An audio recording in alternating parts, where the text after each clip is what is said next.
எனக்கு வைத்த குலக்கொடி பெண்ணவளோ பெண்ணாக பிறக்காமல் மண்ணாக பிறந்தேனானா மண்ணெடுக்கும் வேளார் வந்து மண்கலசம் மாவிசைக்கு பேர சொல்லி மாவிசைக்கு என்னை மாலையிட்டு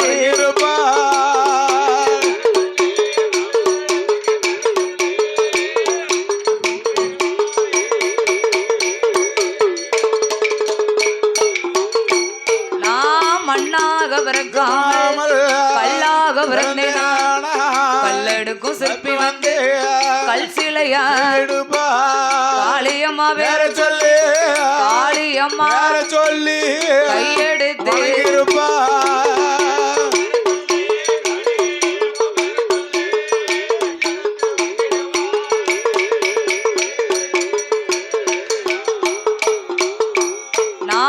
கல்லாக பிறக்காமல் மரமாக மரம் வெட்டும் மரமாக வெட்டிடுவார் கோவிலுக்கு கதவாக கோவிலுக்கு என்னை கொடி மரமாக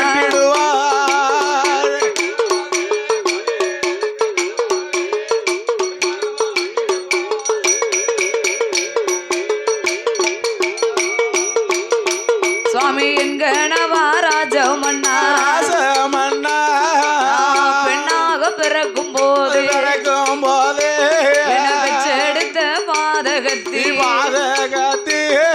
கருவாக சனிக்கும் போது அவ கறி மருந்த தின்றாள் இல்லை கருவிலேயே களைத்தாள் இல்லை நான் உருவாக சனிக்கும் போது மருந்த தின்றாள் இல்லை உருவிலேயே களைத்தாள் இல்லை பிள்ளையாக பிறக்கும் போது என்னை பெற்றெடுத்த பாதகத்தை என் கொப்புள் கோடி அறுக்கும் போது என் கொதவளைய அறுத்தாள் என் கொதவளைய அறுத்தாள் அத கூட ஓட்டு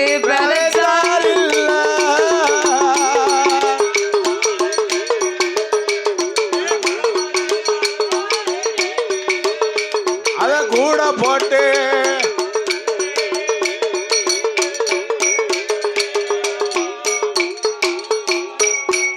என்று மாவிசைக்கு பெண்ணவளோ மன்னாதி மன்னா மகுட முடிராஜ மன்னா என்ன சுவாமி பெண்ணாக பிறக்காமல் ஒரு மண்ணாக பிறந்தேனே ஆனால் ஒரு மண்ணா பிறந்திருந்தா கூட மண்ணெடுக்கும் வேளார் வந்து என்னை மண் கலசம் செய்திடுவார் மண் பாண்டமா செஞ்சிருவார் அந்த மாரியம்மா பேரை சொல்லி என்னை மாலையிட்டு வணங்கி வருவார்கள் அப்படியாவது வணங்கி இருப்பார்களே மண்ணா நான் மண்ணாக பிறக்காமல் ஒரு கல்லாக பிறந்தேனே ஆனால் ஒரு நல்ல கல்லா பிறந்தா கல்லெடுக்கும் சிற்பி வந்து என்னை கல் சிலையா வடிப்பார் செய்திருப்பாரு அம்மா மாவிசைக்கு பேரை சொல்லி என்னை கடவுளா வணங்கி வருவார்கள் கடவுள் நினைச்சு வணங்குவார்களே நான் கல்லாக பிறக்காமல் ஒரு மரமாவது நான் பிறந்தனையா அதுக்காக பிறந்திருக்கலாமே மரம் வெட்டும் ஆசான் வந்து என்னை ஒரு மரமாக வெட்டுவார் ஆமா கோவிலுக்கு கதவாக என்னை கொடிமரமா வைப்பாரு கொடிமரமா கூட வச்சிருப்பாங்களே அத்தனைக்கும் இல்லாமல் இத்தனைக்கு பெண் பிறந்தேன் சுவாமி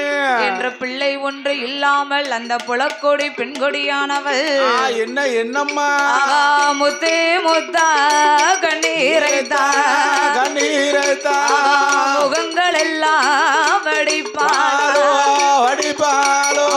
கணவனோட இடமதில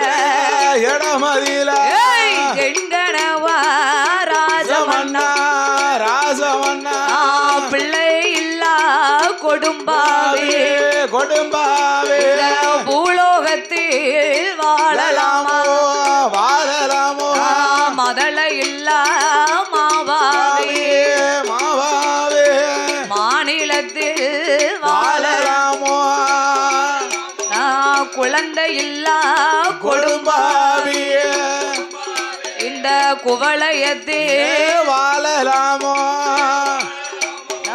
இருந்தாலும் எழப்பமையா நான் இறந்து போனாலும் குற்றம் இல்ல நான் வாழ்ந்தாலும் எழப்பமையா எழப்பம் ஐயா மாண்டு போனாலும் குற்றமில்ல எழப்பம் ஐயா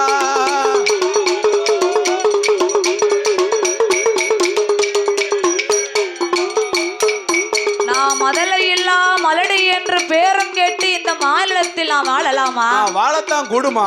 குழந்தை இல்லாத கொடும்பாவை இந்த குவளையத்தில் நான் வாழலாமா? வாழலாமா சுவாமி? நான் இருந்தால் இழப்பம் ஐயா, இறந்து போனாலும் குற்றமில்லை. ஆமா. நான் வாழ்ந்தால் இழப்பம் ஐயா, மாண்டு போனாலும் குற்றமில்லை. இல்லையே சுவாமி. ஏ புலக்கொடி, என்ன என்ன என்ன இனிமேல் ஒரு வார்த்தை கூட நீ அப்படி பேசக்கூடாது. வாயில அவச்சொல் வரக்கூடாது. நீ இல்லாத இந்த உலகத்துல இனி நான் இருக்கணுமா? நான் இருக்கத்தான் கூடும் அம்மா. கணவன்லாம் அப்படிலாம் இருக்கணும். ஏ அப்பா. இப்ப எப்படி இருக்காங்க? இப்ப எப்ப போவா? கொண்டாட்டி எப்ப போவா? இன்னொன்னு எப்ப கட்டலாம்னு நினைக்கிறேன். அவ தங்கச்சி எப்ப கூட்டு வரலாம்னு நினைக்கான். அப்படி ஒண்ணு போனோம். யார் தங்கச்சிய? அதான் ஒண்ணு போனா ஒண்ணு ஃப்ரீ இல்ல. யாரு தங்கச்சியனே? அதாவது மனைவி செத்து போனா மனைவி தங்கச்சி. நான் அவர் தங்கச்சியை தான் கூட்டு வராரோன்னு நினைச்சேன். அவன் தங்கச்சி கூட்டு தேடிய. நீங்க அப்படிதானே சொன்னீங்க. தங்கச்சியை கூட்டு வரணும்னு நினைக்காருனே.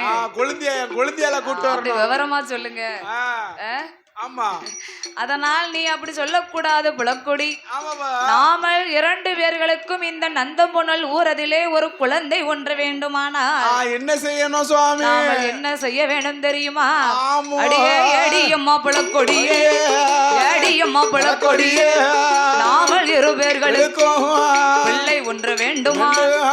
ஆண்டவன வேண்டும், அருந்தவமோ செய்ய வேண்டும், பகவானை நினைக்க வேண்டும், பாரைத்தவோ செய்ய வேண்டும், சிவனாரை நினைக்க வேண்டும், சிறந்தத்தவோ செய்ய வேண்டும், கடவுளை நினைக்க வேண்டும், கடவுளை நினைக்க வேண்டும், அடியதவோ செய்ய வேண்டும்.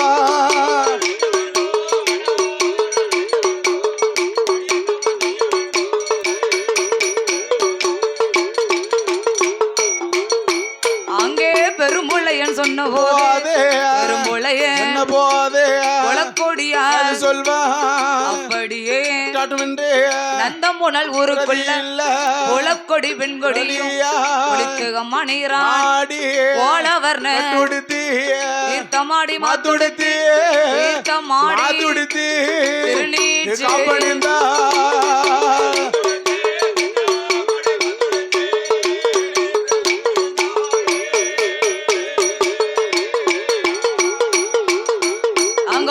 கொடியால் வெண்ணவளோ நந்தம்புணல் ஊருக்குள்ள எந்தும் பிள்ளை வேணும் என்று அவன் இருந்து தமோ செய்யணும் மாந்திரவாதி பெரும்புளைய மனைவி குலக்கொடி வெண்ணவளோ குளித்து அம்மா நீராடி போலவர்ண பட்டுடுத்தி அவ தீர்த்தமாடி மாத்துடுத்தி திருநீச்சி காப்பணிந்த அவ பகவானை மனதில் பஞ்சாச்சாரம் பூசுவாரோ சிவனாரை மனதில் செந்தூர பொட்டு வைத்தார் நந்தம்புணல் ஊருக்குள்ள அந்த புலக்கோடி பெண்ணவளோ ஏந்தும் பிள்ளைக்காக இருந்து தவத்தை செய்ய வேண்டும் என்று குளித்து நீராடினால் தீர்த்தமாடி மாத்துடுத்தினால் திருநீச்சு காப்பணிந்தார். பகவானை மனதிலே எண்ணி பஞ்சாச்சாரம் பூசுகின்றார். சிவனாரை மனதிலே எண்ணி செந்தூர பொட்டும் வைத்தார். அந்த நேரத்திலே மாந்திரவாதி காளி பெரும்புளையனுக்கு குலதெய்வம் யாரு? காக்காச்சி மலவேளையிலே இருக்கக்கூடிய அந்த இசக்கி அம்மா, குத்துப்பாறை இசக்கி அம்மா. அந்த இசக்கி அம்மா தான் மாந்திரவாதி புலையனுக்கு குலதெய்வம். ஆமா. குலத்தை மறந்தாலும் குல தெய்வத்தை என்னைக்குமே என்ன செய்யக்கூடாது? மறக்கவே கூடாது. ஆமா. அதனால் அந்த இசக்கி அம்மாளை மனதிலே நினைத்து மாந்திரவாதி பெரும்புளையனும் மனைவி புலக்கொடி பெண்கொடியானவளோ என்னம்மா சாந்து கொண்டு தரைமழுகு சந்தனத்தால் கோலம் போட்டார், மாவு கொண்டு தரைமழுகு மஞ்சளாலே கோலம் போட்டார், பாலு கொண்டு தரை முழுகி அவன் பன்னீரால கோலம் போட்டு இடம் அதில் குருத்துவாளை இலை விரித்து ஒரு நாயகரை பிடித்து வைத்தார் நரநாளி நரமரங்க அங்க தெச்சனைகள் தேங்காய் தீபங்களை ஏற்றி வைத்து இசைக்கு அம்மாளை உண்ணாமல் உறங்காமல் உடையவனை மறக்காமல் அன்னம் தண்ணி அருந்தாமல் ஆண்டவனை மறக்காமல் முளக்கோடி பெண்ணவளோ அவ ஏந்தும் பிள்ளை வேணுமென்று ஏந்தும் பிள்ளை வேணுமென்று அவ இருந்து தவோ செய்வாளோ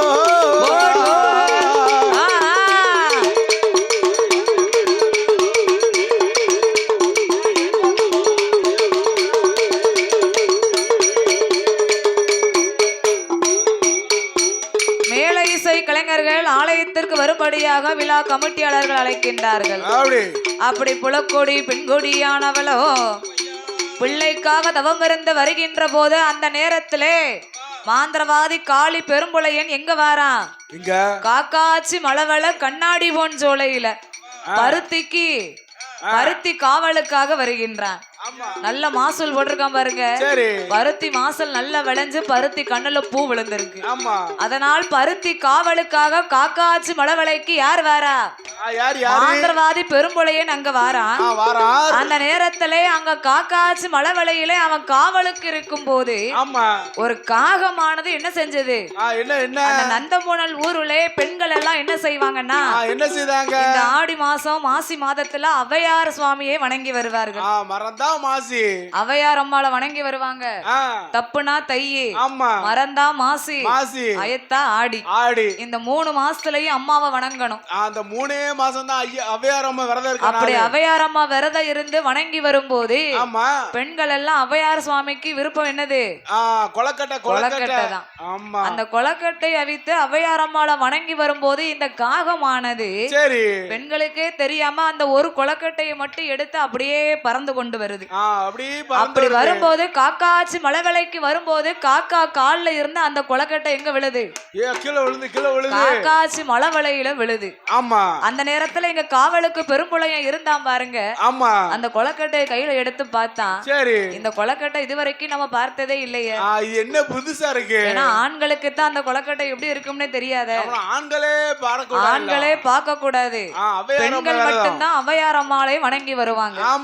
அப்ப இந்த குழந்தை என்ன ருசியில இருக்கும் அப்படின்னு நம்ம மனைவிக்கு கொண்டு போய் கொடுப்போமே. ஏன்னா மனைவிக்கு கொடுக்கணும்னு ஆசைப்படுதான். மனசுல நினைக்கான். உடனே அந்த கொலக்கட்டையை எடுத்துக்கொண்டு அரண்மனைக்கு வந்து புலக்கொடி அழைத்தான். எம்மா ஏ புலக்கொடி, காக்காச்சி மலவளையில பருத்தி காவலுக்கு போகும்போது இந்த கொலக்கட்டை எனக்கு கிடைச்சதம்மா. அதனால இதை சாப்பிட்டு பார்த்து எப்படி இருக்குன்னு சொல்லு. அப்படியே ஆகட்டுமே என்று அந்த புலக்கொடி பெண்கொடியானவள் அந்த மாவு கொலக்கட்டையை வாங்கி சாப்பிட்டா பாருங்க. அன்னையில இருந்து அந்த இசக்கியம்மாளுடைய அருளாலையும் ஔவையார் அம்மாளுடைய கிருபையாலையும் அந்த புலக்கொடி பெண்கொடியானவள் அன்று மாதம் குழி மறந்தார். அன்று மாதம் குழி மறந்தார். அதுவே குழி கர்ப்பமானார். முச்சுமாவா குழி மறந்தார். முழுகாம இருப்பாளா நங்கையவ குழி மறந்தார். 40 நாள் கர்ப்பமானார். ஊரறிய ஒரு மாதம் 30 அங்க நாடறிய 40 நாள் 60 நாள் 2 மாதம் 90 நாள் 3 மாதம் அங்க 3வது மாதத்திலே அந்த புலக்கோடி பெண்கொடியா 3வது மாதத்திலே அவளுக்கு முத்து முத்தா வியர்த்திடுமா.